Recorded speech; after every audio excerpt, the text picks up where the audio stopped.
কেন্দ্ৰ সৰকাৰি হুঁশিয়াৰ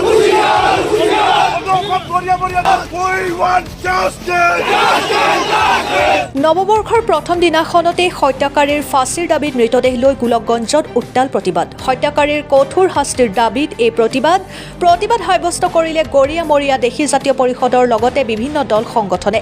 উল্লেখ্য যে যোৱা 24 ডিচেম্বৰ গোলকগঞ্জ থানাৰ অন্তৰ্গত লক্ষীমাৰীত কেৰম খেলক কেন্দ্ৰ কৰি সৃষ্টি হোৱা কাজিয়াৰ আলম লৈ শিক্ষক শ্বাহ আলম চৰকাৰ, আঞ্জামুল চৰকাৰ আৰু ৰেজ্জাক তালুকদাৰে দলে বলে জয়নাল শ্বেখৰ বাসগৃহত আক্ৰমণ চলাই জয়নাল শ্বেখৰ পুত্ৰ মেৰাজুল আলীক চোকা অস্ত্ৰৰে আক্ৰমণ কৰি গুৰুতৰভাৱে আহত কৰিছিল। পিছত মেৰাজুল আলীৰ গুৱাহাটী মেডিকেল কলেজ হস্পিটেলত চিকিৎসাধীন অৱস্থাত মৃত্যু হয়। গোলকগঞ্জ থানাত মেৰাজুল আলীৰ পিতৃ জয়নাল শ্বেখে শিক্ষক শ্বাহ আলম চৰকাৰ, আঞ্জামুল চৰকাৰ আৰু ৰেজ্জাক তালুকদাৰৰ বিৰুদ্ধে এজাহাৰ দাখিল কৰিছিল। গোলকগঞ্জ থানাৰ গোচৰ নম্বৰ 298 ভাৰতীয় ন্যায় সংহিতাৰ 61, 331, 118 আৰু 109 ধাৰাত পঞ্জীয়ন হোৱা গোচৰৰ আধাৰত প্ৰথমে আঞ্জামুল চৰকাৰ আৰু ৰেজ্জাক তালুকদাৰক আটক কৰি জেইল হাজতলৈ প্ৰেৰণ কৰে আৰু কালি নিশাৰ ভাগত শিক্ষক শ্বাহ আলম চৰকাৰক আটক কৰিবলৈ সক্ষম হয়। আগমনিৰ পৰা বিজু ৰয়ৰ ৰিপৰ্ট, অৰুণোদয় আছাম।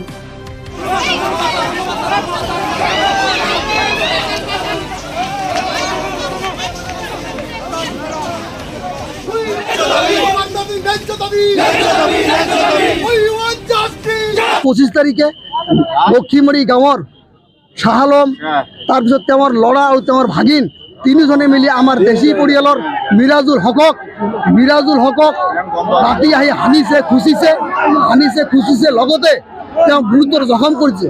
গুৰুতৰ জখম কৰাৰ কাৰণে আমি ততাতৈয়াকৈ কোচবিহাৰলৈ লৈ যোৱা হৈছে।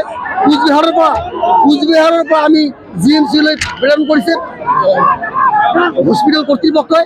তাৰ পিছত যোৱাকালি কিন্তু তেওঁ ঢুকাইছে আৰু এইটো লৈ আমি পুলিচৰ ওচৰত আহিছোঁ। আমি সমদল লৈ আহিছোঁ যে আসামী তিনিজন যাতে কেতিয়াও বাচি যাব নোৱাৰে, আইনৰ শৃংখলালৈ ওলাই যাব নোৱাৰে, তাৰ কাৰণে আমি আজি আমাৰ এই দাবী। লগতে আমি ক'ব বিচাৰিছোঁ পুলিচৰ ভূমিকাৰ ওপৰত আমাৰ অলপ হ'লেও কিন্তু সন্দেহ আছে। ইমান দিনে কিয় পুলিচে এই আসামীক ধৰা নাই, মূল আসামী শ্বাহ আলমক ধৰা নাই? কালি কেছ ৰেজিষ্টাৰ হোৱাৰ লগে লগে শক্তিমানৰ নিচিনাকৈ কেনেকৈ পুলিচে গৈ আসামীক তুলি আনিব পাৰিব?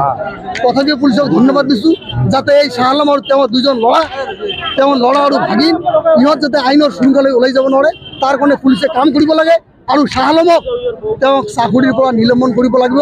আৰু চৰকাৰে, ধুবুৰী প্ৰশাসনে এই মিৰাজুলৰ দুইজন যে নাবালক বাচ্চা আছে, এই দুজন বাচ্চাক অতি কমে 10 লাখ টকাৰ ক্ষতিপূৰণ দিয়াৰ ব্যৱস্থা কৰিব লাগে। এই দাবী আগত ৰাখি আজি আমি কিন্তু ধৰ্ণা কাৰ্য আগবাঢ়ি আহিছোঁ। আমি ভাবিছোঁ বা আমি আশা ৰাখিছোঁ যে পুলিচ প্ৰশাসনে শিক্ষা বিভাগত এই বস্তুটো অৱগত কৰিব যে তেওঁ এজন হত্যাৰ গোচৰৰ এজন আসামী বুলি অৱগত কৰিব। লগতে আমিও জিলা আয়ুক্তক লগত দেখা কৰি কথাখিনি অৱগত কৰিম।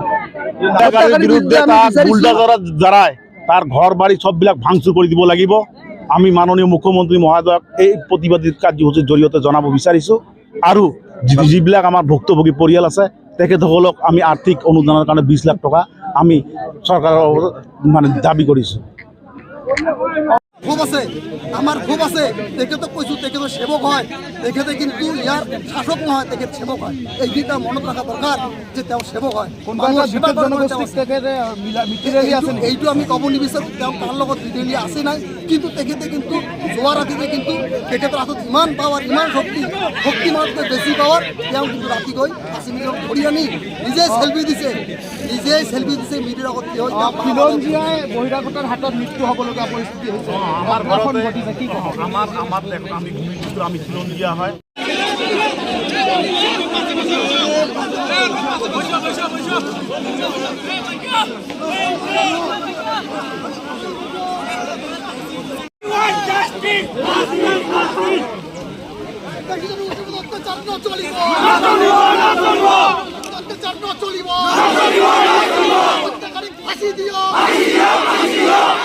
ফাঁসি দিও